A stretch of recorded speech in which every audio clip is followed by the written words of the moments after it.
everybody, welcome to Poli Games. I'm your host Joseph, and today I'm going to be talking about making the jump from the PlayStation 4 launch console all the way to the PlayStation 4 Pro.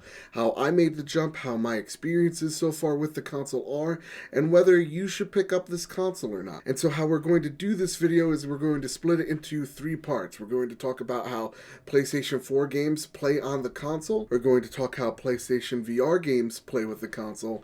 And then we're going to talk about the 4K resolution and HDR and all that jazz. Add that all up into my final thoughts on the product itself. So without further ado, let's get into that gameplay footage, shall we? Playing games on a 1080p TV or monitor.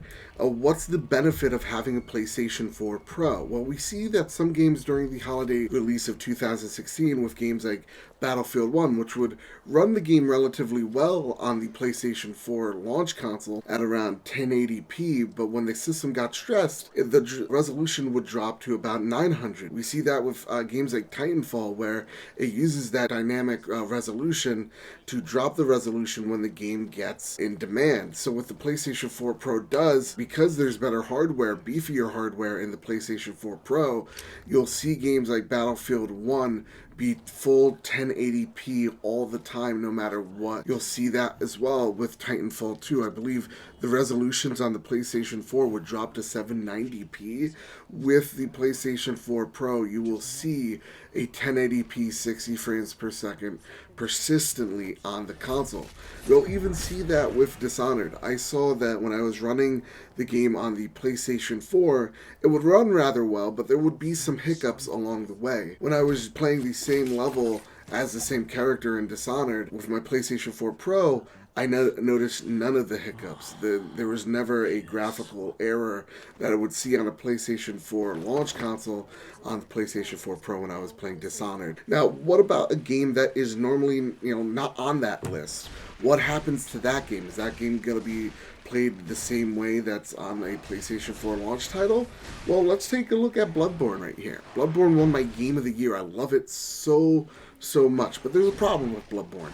Every time you go into a sewer, every time you go into that swamp, every time you go into Old Yarnum, because of the smoke and the fog, it kind of messes up the frame rate of your game. And with the PlayStation 4 Pro, because of that beefier hardware inside, you don't notice those hiccups. Those hiccups don't happen, and I did not experience it with my time playing Bloodborne on the PlayStation 4 Pro. I was in that swamp. You see right now, I'm in a sewer fighting a big giant pig, and nothing. No discernible, frame rate drops whatsoever. So yes, PlayStation 4 games where it would struggle at times won't on the PlayStation 4 Pro.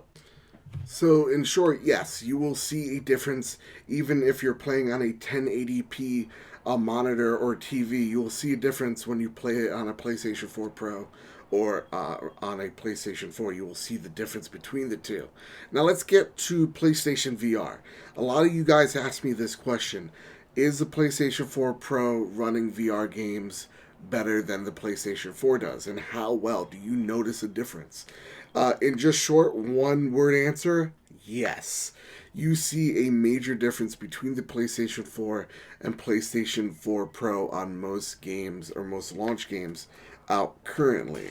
Like my friend Daniel Thompson from PlayStation Insider said to me, he was playing Robinson the Journey on the PlayStation 4 Pro, and he's like, it feels like there's just a better screen on my VR headset. That's how good the PlayStation 4 Pro runs VR games. I played Res Infinite, and I played Rush of Blood on the PlayStation 4 Pro, and I played both of those on my brother's PlayStation 4, and without a doubt, I noticed the difference between the two. The games looked a lot clearer, a lot better on the PlayStation 4 Pro than it does on the normal launch PlayStation 4, especially Until Dawn Rush of Blood looked a hell of a lot clearer. When they're playing with, the lighting in that game, it felt a little blurry to me on the PlayStation 4 compared to how clear and crisp it looks on the PlayStation 4 Pro. So without a doubt, if you're into VR, you might want to look at the PlayStation 4 Pro as the system you pick for your PlayStation VR experience. Now let's talk about the PlayStation 4 Pro and how it handles 4K gaming. this is the most contentious point when we talk about the PlayStation 4 Pro, where a lot of people start arguing whether this console is worth it or not. In as transparent and honest as I can be, this console does not run games at 4K. They say it runs, it's upscaling to 4K, which means we're running it at the highest resolution we can without this thing exploding on you. It's pretty much it. It's not running at 4K, it's really running at 2K resolutions. It'll look really, really nice, sure, but it's not actual 4K quality, and that's where the argument of whether this thing is actually worth it comes into play. Now, I got to experience Uncharted 4 on my brother's monitor because that is the only piece of tech that I could have got my hands on that display is at 4K.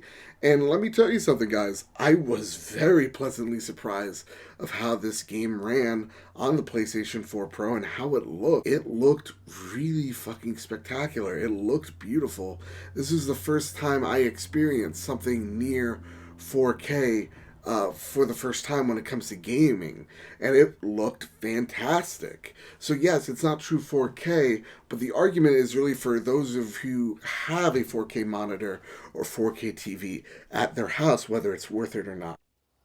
And that's the hard thing about talking about 4K, talking about up-res 4K, HDR, high dynamic range, and all that stuff is that price is just still not there yet. It's still not in most people's homes, and that's the argument that you're trying to make as a company is saying, hey, when you buy a 4K TV, this system will be right here for you. And having the argument between 4K and whatever have you, it's hard to see the difference. It's not like the jump from the 6th generation was to the 7th gen when you had standard def and high def.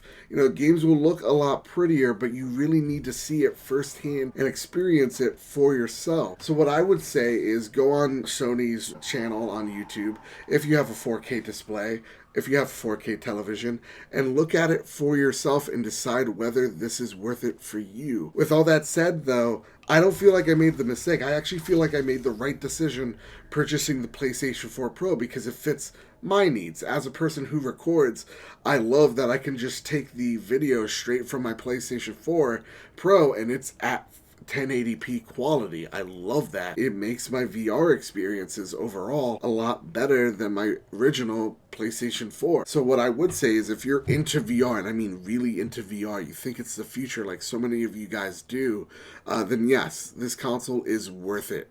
If you're into, 4K gaming or up-res 4K gaming for that matter, this also, if you have that television, it's worth it. Yes, it may not be 4K, but it's still going to look really fucking pretty on your TV. If you're into the PlayStation ecosystem, there's no other way about it than a PlayStation 4 Pro. But if you just have a PlayStation 4 and you're happy with it, the incremental differences between the 4 and the 4 Pro are really just that. They're just small benefits of the PlayStation 4 Pro. Also, lastly, if you're new into gaming and you're deciding, Xbox One, PlayStation 4 or 4 Pro, I would definitely say the 4 Pro because overall it's going to do everything a little bit better than your PlayStation 4 would, and you're also future-proofing your gaming setup. Not your entertainment setup, your gaming setup. So with all that said, let's walk you out of this video, shall we? So, those are my thoughts on the PlayStation 4 Pro. If you have any more questions or comments about the system itself, please leave them down on the comments section of YouTube, and I'll be happy to help you out ASAP. With that said, also, if you guys could, like, share, and subscribe. Helps me out a great deal, shows me that you care. And everybody, with that said, have a great night.